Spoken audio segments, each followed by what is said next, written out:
स्वागत है जी एक बार फिर आप सब ਦਾ ਅੱਜ ਦੇ ਇਸ ਰਿਲੀਜੀਅਸ ਪ੍ਰੋਗਰਾਮ ਦੇ ਵਿੱਚ। ਅੱਜ ਦੇ ਸੈਗਮੈਂਟ ਵਿੱਚ ਮੇਰਾ ਸਾਥ ਦੇਣਗੇ ਰਜਨੀ ਸ਼ਰਮਾ ਜੀ, ਜਿਹੜੇ ਕਿ ਬੜੇ ਲੰਬੇ ਸਮੇਂ ਤੋਂ ਸਾਡੇ ਕੋਲ ਇੱਥੇ ਆ ਕੇ ਭਾਗਵਤ ਪੁਰਾਣ ਦੀ ਜਿਹੜੀ ਕਥਾ ਹੈ ਉਹ ਸਰਵਣ ਕਰਾ ਰਹੇ ਨੇ ਤੁਹਾਨੂੰ। ਜੋ ਤੁਹਾਡੇ ਵੱਲੋਂ ਫੀਡਬੈਕ ਮਿਲ ਰਹੀ ਹੈ ਉਸ ਲਈ ਤੁਹਾਡੇ ਸ਼ੁਕਰਗੁਜ਼ਾਰ। ਤੇ ਖਾਸ ਤੌਰ ਦੇ ਉੱਤੇ ਈਸਟ ਕੋਸਟ ਤੋਂ ਜਦੋਂ ਕਾਲਸ ਬਹੁਤ ਸਾਰੀਆਂ ਆਉਂਦੀਆਂ ਨੇ ਤੇ ਉਸ ਦੇ ਵਿੱਚ ਤੁਸੀਂ ਇਹ ਬਾਰ-ਬਾਰ ਜਿਹੜਾ ਚੀਜ਼ ਨੂੰ ਦੁਹਰਾਉਂਦੇ ਹੋ ਕਿ ਤੁਹਾਨੂੰ ਕਦੀ ਪਹਿਲਾਂ ਐਸਾ ਜਿਹਾ ਜੋ ਸੁਣਨ ਨੂੰ ਨਹੀਂ ਮਿਲਿਆ। ਅਗੇਨ ਅਸੀਂ ਤੁਹਾਡੇ ਦਿਲੋਂ ਰਣੀ ਹਾਂ, ਧੰਨਵਾਦੀ ਹਾਂ ਕਿ ਤੁਹਾਨੂੰ ਇਹ ਪ੍ਰੋਗਰਾਮ ਪਸੰਦ ਆ ਰਿਹਾ। आओ मुड़ तो तुहानूं जोड़ते हैं इस कथा दे विच एक नवीं कथा नाल, क्योंकि ये कथावां नूं सुनने का मकसद यही है कि असीं किस तरीके नाल इन्हां विचों कुछ सीख के अपनी रोज़मर्रा जिंदगी दे विच कुछ तब्दीली लिया सकीए। अज बहुत सारियां चिंतावां ने, बहुत सारे स्ट्रेस ने, उन्हां विचों असीं निकल सकते हैं जेकर इन्हां कथावां दे विचों असीं कोई भी चीज़ सीख लईए, उसनूं अपना लईए तो डेफिनेटली साडे जीवन में चेंज आ सकता है।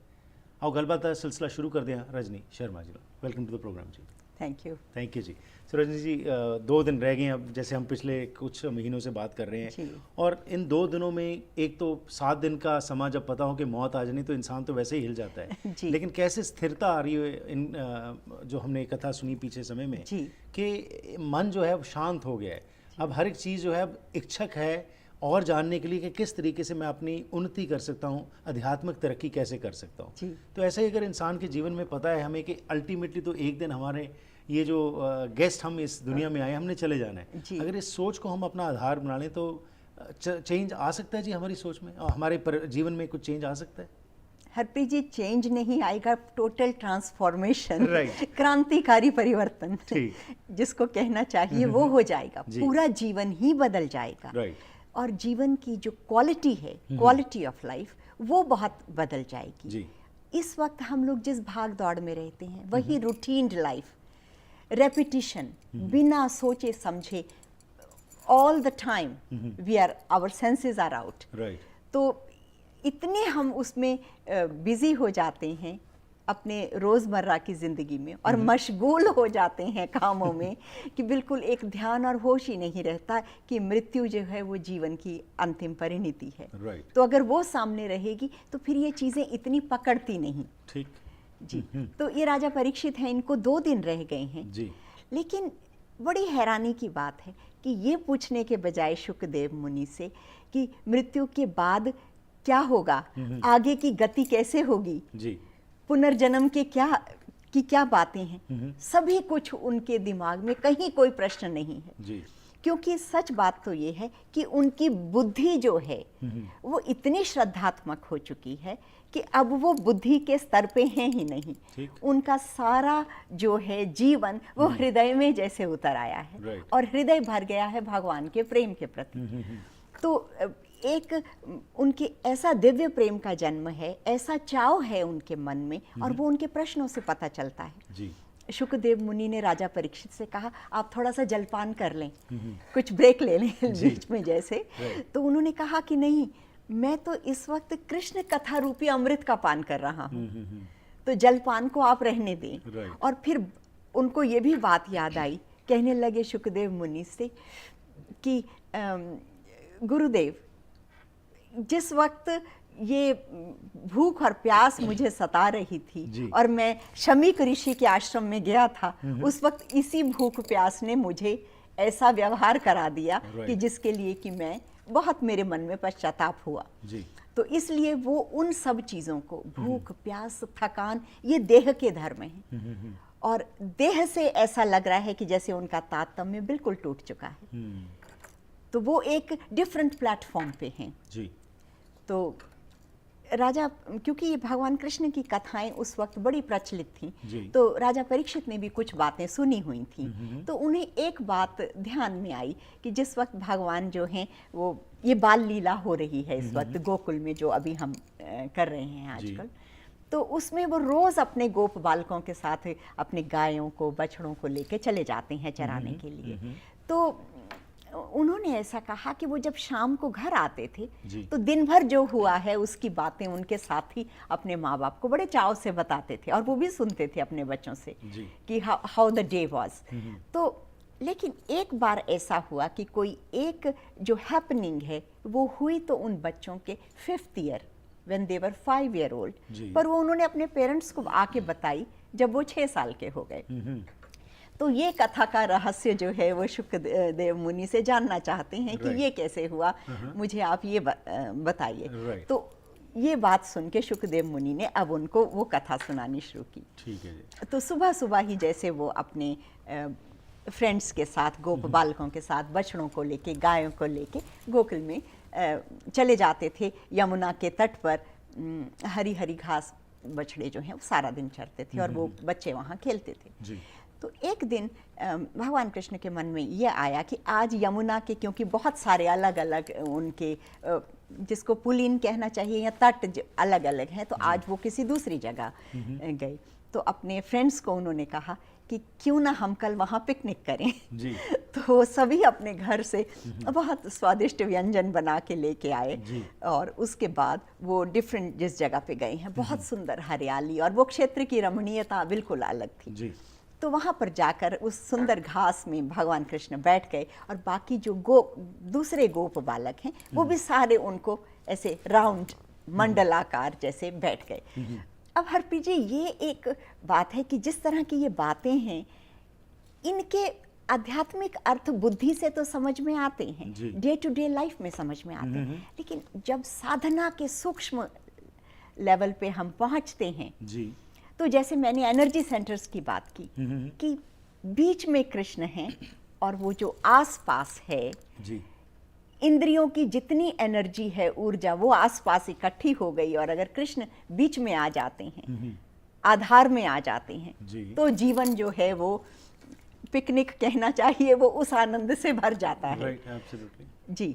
तो जिस वक्त वो आपस में ये सारा, they were having good times, fun time, enjoying the food जो सभी की माता ने आज विशेष बना के दिया जी, तो एक दूसरे से शेयर कर रहे हैं। उसी बीच क्या हुआ कि वो जो बछड़े हैं वो कहीं दूर निकल गए।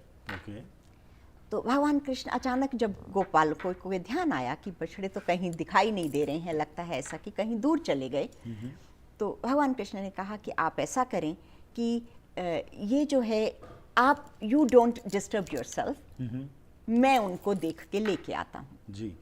लेकिन इससे पहले कि हम कथा में आगे जाएं, ये हुआ ऐसा कि जो ब्रह्मा जी हैं उनके पास जब ये खबरें पहुंचनी शुरू हुई कि भगवान कृष्ण ने अपनी बाल लीला में ही इतने बड़े बड़े राक्षसों का, जैसे कि पूतना का, शकटासुर की हमने कथा कही, इसके अलावा हरपी जी बाल लीलाएं बहुत सारी हैं, हमारे पास समय की कमी रहती है, तो मैंने उसमें से कोई बहुत कुछ कवर नहीं भी किया। तो राक्षस कई तरह के आए, बकासुर है, तृणाव्रत, अघासुर, तो इन सभी का एक एक करके भगवान कृष्ण ने उनका नाश कर दिया। तो जब ये बात ब्रह्मा जी के पास पहुंची तो वो बड़े हैरान हुए।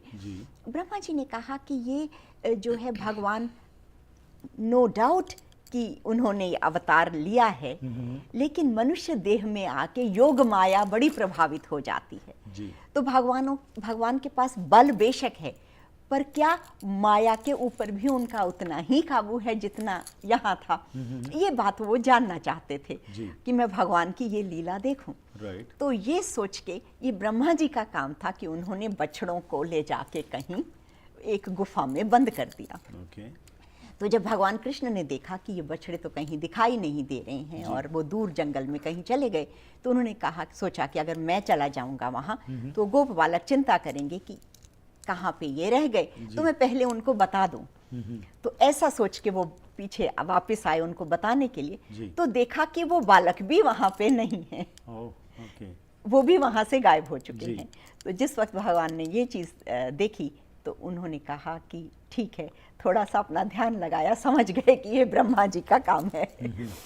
तो अब यहाँ पर दो बातें हैं कि अगर वो चाहते तो उनको पता है कि बछड़े कहाँ गए और वो, तो वो उनको वहां से वापस ला सकते थे। लेकिन जब उन्होंने ये देखा कि ये ब्रह्मा जी जो हैं वो ये लीला देखना चाहते हैं और उनके मन में भी ये मोह हो रहा है कि मनुष्य देह में आने के बाद जो है माया का प्रभाव कैसा है, ये भी उनके मन को मोह में डाल रहा है कि कैसे एक छोटा सा बालक इतने बड़े बड़े काम कर सकता है। तो उन्होंने सोचा कि ब्रह्मा जी को भी मुझे उनका मोह का भी नाश करना चाहिए। तो ऐसा सोच के भगवान ने एक बहुत ही सुंदर लीला की। उन्होंने क्या किया कि वो जितने बछड़े थे, जितनी गौएं थीं, उन्होंने ब्रह्मा जी जिनने ले जाके तो उनको गुफा में बंद कर दिया। He did not even touch them, didn't want to look there. और उन्होंने अपने रूप का विस्तार करके उतने ही बछड़े, उतने ही गायें, उतने ही वो गोपाल बाल, सब कुछ स्वयं बन गए जी। तो अब ये जो बात हुई है, इससे हमें थोड़ा सा कुछ समझने की ये बात है कि हमारे मन में कभी कभी प्रश्न आ सकता है कि हम जानते हैं कि भगवान ने पूरी सृष्टि बनाई जी। तो उस सृष्टि में उन्होंने गाय, बछड़े, जीव उत्पत्ति की, ठीक है, और वो सब स्वयं बन गए। लेकिन जो उन गोप बालकों ने कपड़े पहने हुए हैं, जो उन्होंने अपने गहने पहने हुए हैं, जो उनके हाथ में वो जो पकवान थे, वो जो जिस चीज में रखे हुए थे, वो भी सब ऐसे का ऐसा। तो इस बारे में थोड़ी सी हमें ये ब्रेक लेते हैं जी, और ब्रेक के आने के बाद फिर ये और विस्तार में बात करते हैं। जो आपने रमणीयता की बात की, और बहुत बेहतर है यहाँ पे भी, लेकिन आसपास बेहतर होते हुए भी जो मानसिक सोच है वो सही कई बारी नहीं रहती। उसको कैसे हम इस कथा से ठीक कर सकते हैं, इसके बारे में बात करते हैं इस छोटी सी ब्रेक के बाद जी। ਕੀ ਤੁਸੀਂ ਕਰਜ਼ੇ ਦੇ ਬੋਝ ਹੇਠ ਦੱਬੇ ਹੋ? ਸਮਝ ਨਹੀਂ ਆਉਂਦਾ ਕੀ ਕਰੋ? ਫਾਈਨੈਂਸ਼ੀਅਲ ਪ੍ਰੋਬਲਮਸ ਤੁਹਾਡੀ ਫੈਮਿਲੀ ਲਾਈਫ ਦੇ ਉੱਤੇ ਮਾੜਾ ਅਸਰ ਪਾ ਸਕਦੀਆਂ ਹਨ। ਜੇ ਤੁਸੀਂ ਇਸ ਮੁਸ਼ਕਲ 'ਚ ਹੋ ਤਾਂ ਅਸੀਂ ਤੁਹਾਡੀ ਮਦਦ ਕਰ ਸਕਦੇ ਹਾਂ। ਅਸੀਂ ਤੁਹਾਡੇ ਕਰਜ਼ੇ ਨੂੰ ਵੱਧ ਤੋਂ ਵੱਧ ਘਟਾ ਕੇ ਰਹਿੰਦੀ ਰਕਮ ਨੂੰ ਇੰਟਰਸਟ ਫ੍ਰੀ ਕਿਸ਼ਤਾਂ 'ਚ ਬਦਲ ਸਕਦੇ ਹਾਂ। ਅਸੀਂ ਤੁਹਾਨੂੰ ਕਰਜ਼ੇ ਤੋਂ ਮੁਕਤ ਕਰਾ ਕੇ ਨਵੀਂ ਜ਼ਿੰਦਗੀ ਜੀਣ ਵਿੱਚ ਤੁਹਾਡੀ ਮਦਦ ਕਰ ਸਕਦੇ ਹਾਂ। 1866-790-8984 ਬਿਜ਼ਨਸ ਸੋਲੂਸ਼ਨਜ਼, ਤੁਹਾਡੀ ਪਰੇਸ਼ਾਨੀ ਵਿੱਚ ਤੁਹਾਡਾ ਸਾਥੀ।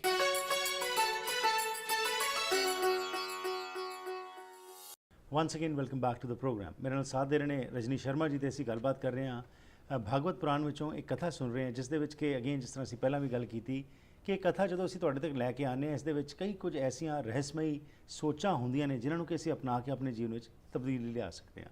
आओ होर गलबात करके जानकारी लेने कि ब्रेक तो पहलां जिस तरह दस रहे सी कि कृष्ण जी ने अवतार अपना जो है जो हन अवतार हन, उन्होंने उस दे विच बहुत सारे वो वछड़े जड़े ने वो क्रिएट कर ले जड़े कि बंद किए गए सी। क्यों किया गया और इस बारे गलबात करते हैं जी। सो क्यों ये किया और क्या ब्रह्मा जी को वो साबित करना चाहते हैं जी?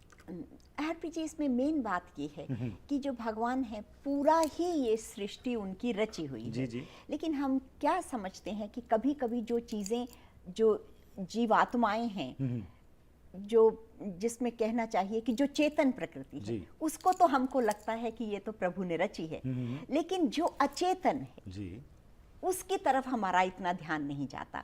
तो ये बताने के लिए कि matter and spirit both are created by the lord ji, ये एक बड़ी बात है। क्योंकि उससे क्या हुआ कि केवल बछड़े और गाय और बच्चे ही नहीं, उनके वस्त्र, एवरीथिंग जी। तो हमने एक बार भगवत गीता में भी ये बात की थी कि पूरे संसार के कण कण में भगवान ऐसे व्याप्त हैं कि उनके अलावा कुछ यहाँ है ही नहीं जी जी। तो उतने हर चीज़ों में उन्होंने विस्तार अपना कर लिया जी। तो जो जब शाम को घर पे पहुँचे हैं, वो सभी कुछ कृष्ण रूपी बच्चे भी, गाय भी, तो पूरे जो गोकुल का वातावरण ही एक बदल गया। क्योंकि भगवान ने अपनी जो उसको मैनिफेस्ट किया है वो बहुत एक्सप्रेसिव फॉर्म में वहाँ था। तो बच्चे जो हैं उनको देख के माँ बाप के मन के अंदर भी एक ऐसी आनंद की बात है। गायों अपने बछड़ों को देख के जिस तरह से पूरा जो वातावरण है वो बड़ा दिव्य हो गया, और उसकी जो वाइब्रेशंस है ऐसा लगता था सारा कुछ बदल गया, और हर एक का मन एक आनंद और उत्साह से भर गया। तो ये सोचने की बात है कि जब भी हम भगवान को अपने हृदय में लेके आते हैं, when he becomes the prime, the everything around it becomes full of a different energy, एक डिविनिटी जो है वो पूरे माहौल में आ जाती है, और आनंद, उल्लास, उमंग सब मनुष्य के जीवन में आ जाती है। और देखा जाए तो कौन ऐसा व्यक्ति है जो ये सब नहीं चाहता? बिल्कुल। लेकिन वो भूल कहाँ हुई कि वो इन चीज़ों को कहीं और खोजने निकल गया। राइट। बजाय के अंदर जाता, बाहरी दुनिया में इतना ग्रस्त हो गया कि पता ही नहीं लगा कि भाई किस तरफ को हम जा रहे हैं, किस तरफ को जा रहे हैं। जो आपने ऑब्जेक्ट की बात की कि अगेन जब हम भगवान को अपने जीवन का आधार बना लेते हैं, अब उसके अंदर थोड़ा सा मैं चाहूँगा कि आप थोड़ा सा और एक्सप्लेन करके बताइए कि आधार कैसे बनाना है। आपने रमणीयता की बात की। अब जैसे यहाँ पे हम रहते हैं, ब्यूटीफुल ब्रिटिश कोलंबिया हम कहते हैं, हर तरफ इतनी बेहतर हर चीज़ नज़र आती है, इट्स ब्यूटीफुल। पर उसके बावजूद आज हम जो सुन रहे हैं साउथ एशियन भाईचारे में सबसे ज़्यादा स्ट्रेस है, सबसे ज़्यादा बीमारियाँ हैं, हार्ट अटैक्स हैं, कोलेस्ट्रॉल सबसे ज़्यादा हो रहा है। तो ये बीमारियों का मानसिक और शारीरिक कहते हैं जी, ये तालमेल है जी। सो इसके बारे में थोड़ा सा मैं चाहूँगा कि ज़रूर इस कथा के द्वारा आप इसको स्पेसिफाई करके हमें बताएं कि आप क्या महसूस करते हैं, कैसे हम उसको भगवान को अपना जिसको कहते हैं ना केंद्र धुरा, कैसे बना सकते हैं। जी हरप्रीत जी, ये बड़ी वैसे अजीब सी बात है कि हम अपने को यहाँ पर बहुत संपन्न कहते हैं। पूरे मेरा ख्याल दुनिया के संपन्न देशों में है ये, बड़े हाईवेज, इंफ्रास्ट्रक्चर, और किसी से पूछे आप तो कहेंगे oh we get 2 weeks of vacation, और यहाँ पर रोज पिकनिक का माहौल है वृंदावन में। तो जिस वक्त हम भगवान को अपने का आधार बना लेते हैं अपने जीवन का, जैसे आपने कहा, तो होता यह है कि हम जो अपनी भाग दौड़ है, हम ये समझते हैं कि अपने जीवन में मैं जो कर रहा हूं और जो मेरे पास है, that is because of me. जो भी मेरी मटेरियल सक्सेस है, that is because of me. I want to do this and I want to do that. तो इस वक्त ये जो कथा है वो इतनी इम्पोर्टेंट है क्योंकि जो ब्रह्मा जी हैं, he is the creator, he is creator of the सृष्टि।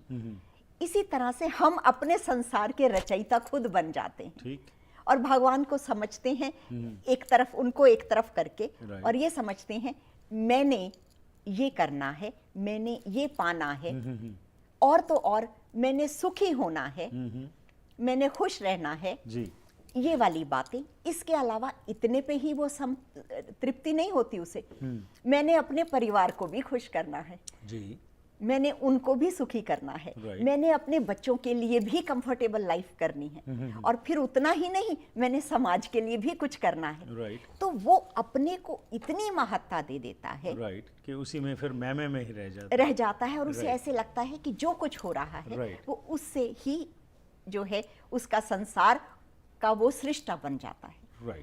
और यही बात यहाँ पर भी हुई। तो जब भगवान ने देखा अपने को सारे उन रूपों में उन्होंने कर लिया, तो ब्रह्मा जी जब को थोड़ा ध्यान आया, तो हमने एक बार पहले बात की थी, जो ब्रह्मलोक की टाइम की गति है वो यहाँ से बड़ी अलग है। तो उनको एक क्षणवादी ध्यान आया, लेकिन तब तक 1 वर्ष बीत चुका था।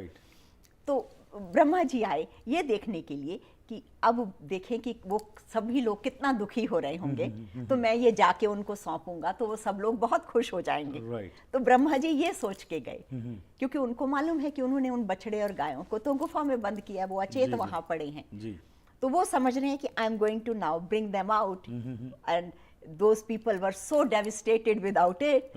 और अब जब उन्हें लगेगा तो उनको कैसा मन उनका खुश होगा। लेकिन जब वो वहां आए और देखा कि कहीं कुछ नहीं बदला है, सभी कुछ वैसे ही चल रहा है, तो उनको बहुत ज्यादा मन के अंदर आत्मग्लानि हुई कि ये मैंने क्या किया। तो फिर उस वक्त उन्होंने भगवान के पास गए और उनसे माफी मांगी।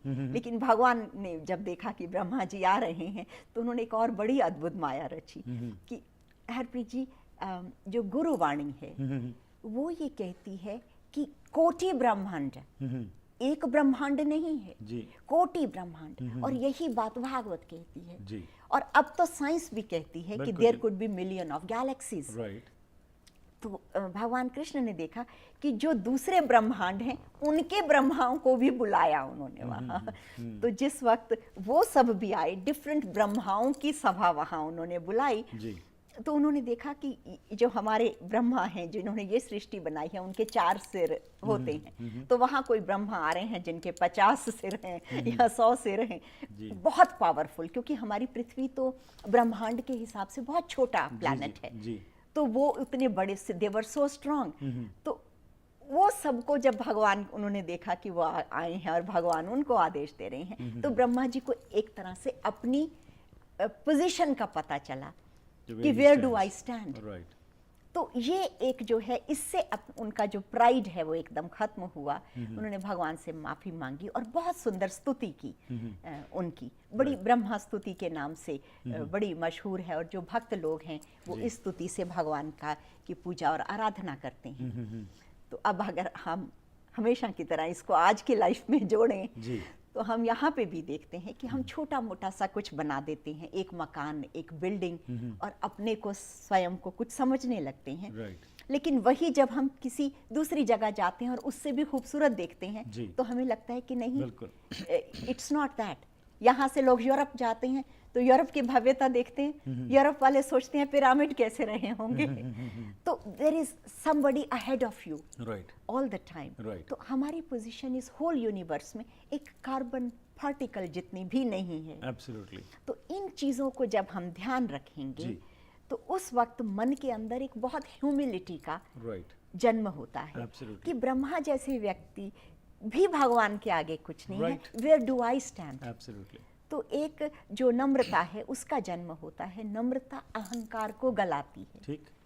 अहंकार के गलते ही जीवन में जो है हमारे फिर प्रेम का आविर्भाव होता है, और प्रेम के आने से जीवन में हमारे जो है एक डिफरेंट तरह का जो है क्वालिटी वो आने लगती है। एब्सोल्युटली। अगर आप सेंटर्ड रहेंगे, आपका पर्सपेक्टिव जो है अगर वो सेंटर्ड रहेगा तो डेफिनेटली आप फिर वो जो आपने करते का भाव की जो जिक्र किया है वो नहीं होगा। And then you just do your things and then just leave it. जैसे हमने गीता में भी बार बार यही बात की थी कि हमारा फ़र्ज़ है कि हम अपना कर्म करें, लेकिन उसके बाद जो उसका क्या रिजल्ट क्या है उसके ऊपर हम फोकस ना करें, और ये ना कहें कि मैं करता हूँ। So let it flow, that is what you are saying. Harpreet ji, इसके अलावा भी अगर हम कोई कर्म करते भी हैं तो अगर हम ध्यान से सोचें मैंने क्या किया। एक छोटा सा एग्जाम्पल, एक स्त्री घर में भोजन बना रही है, देखा जाए तो उसने क्या किया, अग्नि भगवान की दी हुई, सारे जो चीजें हैं वो सब उनकी दी हुई, और उसकी अपनी कार्य करने की क्षमता। आज शरीर में रोग हो जाए तो हाथ भी नहीं उठता है। बिल्कुल। तो ये सारी चीजों को अगर हम ध्यान में रखेंगे और हर वक्त ये सोचेंगे कि अगर मैं कुछ कर रहा हूँ, भगवान तुम्हारा शुक्र कि तुम मेरे से करवा रहे हो। I mean just a mayor instrument in thy hands, जो हम पढ़ते हैं क्रिश्चियनिटी में भी यही है। हर धर्म में इसी चीज़ के ऊपर फोकस किया, पर इंसान क्योंकि इंसान है, अगर कुछ प्राप्त कर लेता है तो फिर तो अपनी उसके अंदर वो हमेशा चाहता है कि उसकी ही प्रशंसा हो, लेकिन अगर जब दुख में होता है तब वो कई बार रियलाइज़ करता है। सो अगर ये स्टेबिलिटी आ जाए हमारी माइंडसेट में तो definitely things can be stable. आपका बहुत बहुत धन्यवाद। Thank you for your time. Thank you. इस नाल ही करते हैं जी अज इस प्रोग्राम की इत्थे ही समाप्ति। फीडबैक जरूर देना 6046037555। ईमेल जरिए भी संपर्क कर सकते हो harpreetsingh@gmail.com। उस तो अलावा सारे प्रोग्राम्स तुसी youtube.com/harpreetsingh ते जाके देख सकते हो। रजनी जी नाल डायरैक्टली गलबात करनी होए तो 6045949806 ते भी तुसी संपर्क कर सकते हो। लेना आ गया, फिर मुलाकात करांगे, तब तक गुड नाइट।